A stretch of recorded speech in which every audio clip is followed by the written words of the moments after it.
Everyone, मैं हूं पूजा मेहता और मैं मेरे यूट्यूब चैनल स्टडी नेटिक में आप सभी बच्चों का वेलकम करती हूं। स्टूडेंट्स, यहां पर आज मैं क्लास 11th की अकाउंटिंग पढ़ाने वाली हूं, जिसमें मैं आपको डेबिट और क्रेडिट का एनालिसिस बताऊंगी, किसमें, ट्रांजैक्शंस में। लेकिन उससे पहले मैं आप सभी बच्चों से रिक्वेस्ट करती हूं कि प्लीज़ मेरे चैनल को सब्सक्राइब करें, साथ ही साथ लाइक बटन को भी ज़रूर प्रेस करें। ओके स्टूडेंट्स, देखिए, according to the dual aspect concept, मतलब इस कॉन्सेप्ट के अनुसार हर एक एंट्री के दो इफेक्ट होते हैं। ठीक है ना। यदि हमने कोई सामान खरीदा, ठीक है, उसके दो इफेक्ट होंगे हमारे ऊपर। एक तो वो सामान हमारे पास आ जाएगा, दूसरा उस सामान को खरीदने के लिए जो कैश है वो हमारे पास से चला जाएगा। तो यहां पर ये बताया गया है, according to dual aspect concept, every business transaction recorded in books of account have two aspect, first debit and second credit। अब ये क्या है मैम, डेबिट क्रेडिट? क्योंकि आप लोगों ने बहुत बार अकाउंटिंग पढ़ते समय डेबिट का, क्रेडिट का नाम सुना है, लेकिन मैडम हमें पता ही नहीं है किस साइड डेबिट आना है, किस साइड क्रेडिट आना है, कौन सा ट्रांजैक्शन में डेबिट का यूज़ करना है, कौन से ट्रांजैक्शन में क्रेडिट का यूज़ करना है। तो स्टूडेंट्स, आज मेरा ये वीडियो यही बताने के लिए मैंने बनाया है, ठीक है ना। तो इसमें यहाँ पर मैंने आपको एक एग्जाम्पल दिया है, जिसे मैंने रेड कलर से यहाँ पर शो किया हुआ है।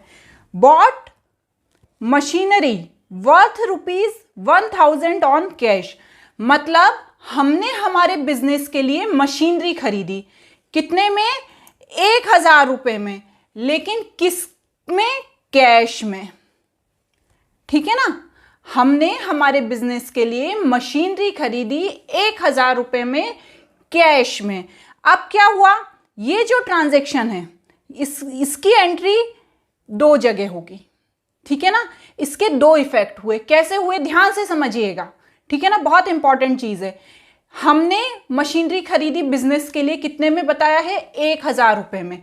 अब हमारे पास क्या आया, मशीनरी आई ना, हमने खरीदी तो मशीनरी तो हमारे पास आएगी ना। मशीनरी मतलब मशीन, कोई बिजनेस के लिए कोई मशीन यूज करते हैं ना, तो वो मशीनरी कहलाती है। तो हमने बिजनेस के लिए कोई मशीनरी खरीदी तो हमारे पास मशीनरी आई। अब फ्री में तो हमने खरीदी नहीं, हमने कितने में खरीदी, कैश में खरीदी। कितने कैश में, 1000 में। तो क्या हुआ, जो वो कैश है हमारे पास से चला गया। हमारे पास कैश रखा था, समझ लो हमारे पास 10,000 का कैश रखा था, हमने मशीनरी खरीदी तो 1000 कैश हमने उसको दे दिया। अब हमारे बिजनेस पर इसके दो इफेक्ट हुए। क्या हुए कि जो मशीनरी है, ठीक है ना, 1000 रुपए की, वो हमारे एसेट्स में बढ़ गई। एसेट्स मतलब जो हमारे पास जो बिजनेस में चीजें हैं उसमें 1000 रुपए की मशीनरी बढ़ गई। तो हम क्या करेंगे, वो हमारे बिजनेस में आई है मशीनरी, हमारा एसेट्स बढ़ गया ना, वो बिजनेस में आई है, तो हम मशीनरी अकाउंट को क्या कर देंगे, डेबिट कर देंगे, ठीक है ना। और जो कैश है, ठीक है ना, कैश हमारे पास से चला गया, तो हम क्या करेंगे, कैश अकाउंट को क्रेडिट कर देंगे। क्लियर हो गया स्टूडेंट्स। मशीनरी हमारे पास आई है तो मशीनरी अकाउंट हो जाएगा डेबिट, क्योंकि मशीनरी आई है और कैश चला गया है, तो कैश अकाउंट को क्या कर देंगे, हम क्रेडिट कर देंगे। इसे 5 तरीकों की चीजों से समझा जा सकता है। कौन कौन सी, assets, expenses, income, liabilities and capital. ये 5 टाइप से अकाउंटिंग में ट्रांजैक्शन करने के। क्लियर। अब हम इन्हें थोड़ा सा डिटेल में समझेंगे, ठीक है स्टूडेंट्स। पहला होता है इसमें एसेट्स। बहुत ध्यान से समझिए स्टूडेंट्स, क्योंकि इन्हीं के बेस पे आप आगे जर्नल्स में या बुक्स ऑफ अकाउंटिंग में एंट्री करने वाले हैं। These include all properties or legal rights owned by the firm for its operation। मतलब बिजनेस में जितनी भी प्रॉपर्टी हैं, ठीक है ना, वो क्या कहलाती हैं, बिजनेस की एसेट्स कहलाती हैं, ठीक है ना। तो वो किसके द्वारा ली जाती है, ओनर के द्वारा ली जाती हैं। अब वो क्या क्या हो सकती हैं, cash in hand, plant, machinery, land, bank, building, ये सब क्या होती हैं बिजनेस के लिए, एसेट्स होती हैं, क्योंकि वो बिजनेस की खुद की हैं, ठीक है ना। इसको हिंदी में हम संपत्ति भी कहते हैं, एसेट्स को हिंदी में संपत्ति कहा जाता है, ठीक है ना। यदि एसेट्स इंक्रीज होती हैं तो इन्हें क्या करते हैं, डेबिट करते हैं। यदि हम कोई एसेट्स खरीदते हैं तो उन्हें हम डेबिट करते हैं, लेकिन यदि कोई हम संपत्ति बेचते हैं तो इन्हें हम क्रेडिट करते हैं, क्योंकि वो हमारे पास से चली जाती है, जिसे मैं एक एग्जाम्पल से समझाऊंगी। फर्नीचर परचेज्ड, हमने कोई फर्नीचर खरीदा, तो फर्नीचर अकाउंट, फर्नीचर बिजनेस में आया, फर्नीचर एसेट्स है हमारी, ठीक है ना। फर्नीचर बिजनेस में आया तो फर्नीचर अकाउंट को हमने डेबिट किया। और कैसे खरीदा है हमने furniture, and payment mode by cheque, हमने चेक से फर्नीचर खरीदा है, ठीक है ना। हमने कैश नहीं दिया है, हमने हमारे जो बैंक में पैसा रखा है उसके अकाउंट का हमने चेक दिया है। तो आपको ये ट्रांजैक्शन जब आएगा तो उसमें लिखा रहेगा कि किस मोड से आपने पेमेंट किया है। तो यहां पर क्या लिखा है, पेमेंट मोड बाय चेक, तो हमने क्या कर दिया, टू बैंक अकाउंट कर दिया। यदि यही होता कि हमने पेमेंट कैश से किया है तो यहां पर टू कैश अकाउंट आ जाता, लेकिन ये क्या ट्रांजैक्शन है, पेमेंट मोड बाय चेक, तो टू बैंक अकाउंट आएगा। Clear students. अब क्या हुआ है, इसमें क्या बताया गया है कि फर्नीचर और बैंक बैलेंस ये दोनों ही बिजनेसमैन की है, मतलब फर्नीचर भी उसी का है और जो बैंक में पैसा है वो भी उसी का है। लेकिन जब उसने कोई एक ट्रांजैक्शन किया तो उसका इन दोनों पे इफेक्ट पड़ा। फर्नीचर आया, कैश बैंक में से चला गया। तो इसमें यही बताया है किसी भी एक ट्रांजैक्शन के दो इफेक्ट होते हैं, तो उनकी एंट्री उसी आधार पर की जाती है। और एसेट्स जब कोई खरीदा जाता है तो उसे डेबिट किया जाता है, और जिससे खरीदा है, कैश के थ्रू खरीदा है या चेक दिया है आपने, तो उसे क्या किया जाता है, उसे क्रेडिट किया जाता है। क्लियर हो गया स्टूडेंट्स। नेक्स्ट होता है इसमें expenses. It is made to run business smoothly to carry day to day business activity. मतलब क्या होता है, हम बिजनेस रन कर रहे हैं, ठीक है ना। अब हमने एम्प्लॉय भी रखे हुए हैं, हमने बहुत सारा फर्नीचर भी खरीदा हुआ है, उसका मेंटेनेंस भी लग रहा है, तो इसके लिए बहुत सारे एक्सपेंसेस होते हैं। तो ये एक्सपेंसेस की एंट्री किस तरह करेंगे इसमें मैं ये बताऊंगी आपको। जैसे हमने यहाँ पर एक एग्जाम्पल दिया है, सैलरी पेड, हमारे यहाँ एम्प्लॉय काम कर रहे हैं, हमने उन्हें salary they the.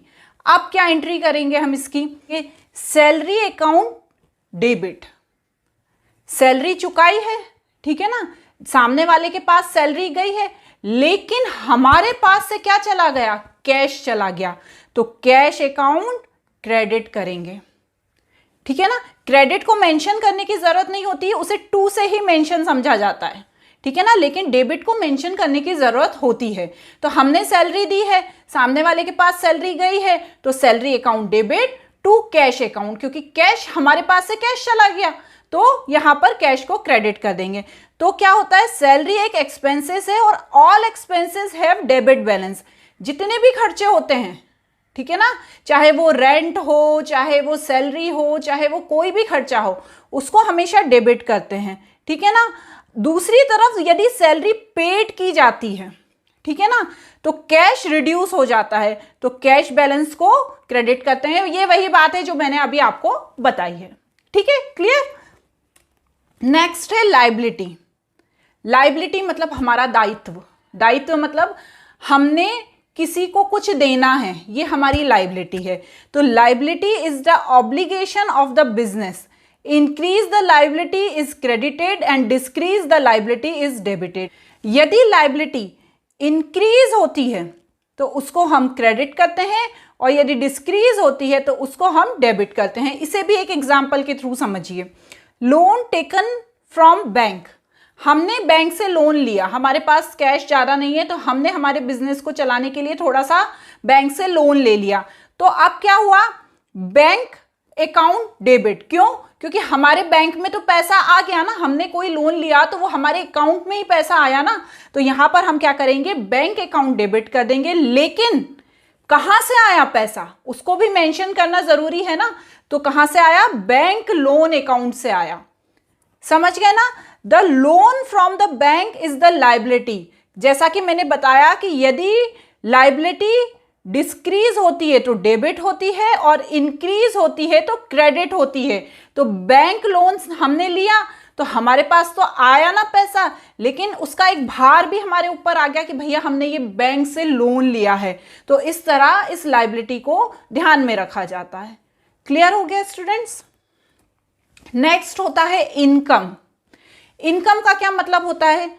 Profit earn during the accounting period of any sources, है ना। इनकम का एक और मतलब होता है excess of the revenue over the cost during the accounting period. मतलब जब हमारे खर्चों से ज्यादा हमको प्रॉफिट होता है तो उसे क्या बोलते हैं? हम इनकम बोलते हैं, है ना। अब इसको भी मैं एक एग्जांपल के थ्रू आपको समझाऊंगी। रेंट रिसीव, हमारी कोई शॉप है, ठीक है ना, हमारे पास बहुत बड़ी बिल्डिंग है हमारे बिजनेस को रन करने के लिए, लेकिन उसके कुछ पोर्शन खाली पड़ा है तो हमने उसे रेंट पे दे दिया है, तो ठीक है ना। तो हमें वहां से रेंट रिसीव हुआ, तो रेंट रिसीव्ड, तो इसकी हम कैसे एंट्री करेंगे? कैश अकाउंट डेबिट, क्योंकि हमें कैश में ही रेंट मिलेगा ना, तो कैश अकाउंट डेबिट। लेकिन किससे मिला? हमें रेंट से मिला, वो मेंशन करना पड़ेगा ना कि हमें रेंट मिला, उससे हमारे पास कैश आया, तो रेंट अकाउंट क्रेडिट करेंगे, ठीक है ना। तो रेंट क्या है? इनकम है, इसलिए रेंट अकाउंट को यहां पर क्रेडिट किया गया है। वही बात है जो मैं आपको समझा रही हूं। समझ में आ गया बच्चों? नेक्स्ट होता है कैपिटल, ठीक है ना। कैपिटल क्या होता है? वह अमाउंट होता है जो इन्वेस्ट किया जाता है प्रोप्राइटर द्वारा बिजनेस में, है ना। कैपिटल को हमेशा क्रेडिट बैलेंस रखते हैं। क्यों रखते हैं? क्योंकि मैंने आपको बताया कि जो बिजनेस है और जो बिजनेस का ओनर है वो दोनों अलग अलग हैं। उसने यदि कैपिटल लगाई है किसमें? बिजनेस में लगाई है, बिजनेस के ओनर ने कैपिटल बिजनेस में लगाई है, तो कैपिटल हमारी गई ना, तो इसलिए यहां पर टू कैपिटल अकाउंट करेंगे। तो और increase in capital is credited and decrease is capital is debited. Clear? अब इसे भी एग्जांपल से समझाऊंगी मैं। Additional capital introduce by owner. अब जैसे कोई बिजनेसमैन है, उसका बिजनेस अच्छा चल रहा है, ठीक है ना, उसे और प्रोडक्ट बना के सेल करने हैं, लेकिन उसके पास कैपिटल नहीं है, तो वो क्या करेगा? कहीं से अरेंज करके और कैपिटल बिजनेस में डालेगा। तो उसके लिए क्या एंट्री होगी?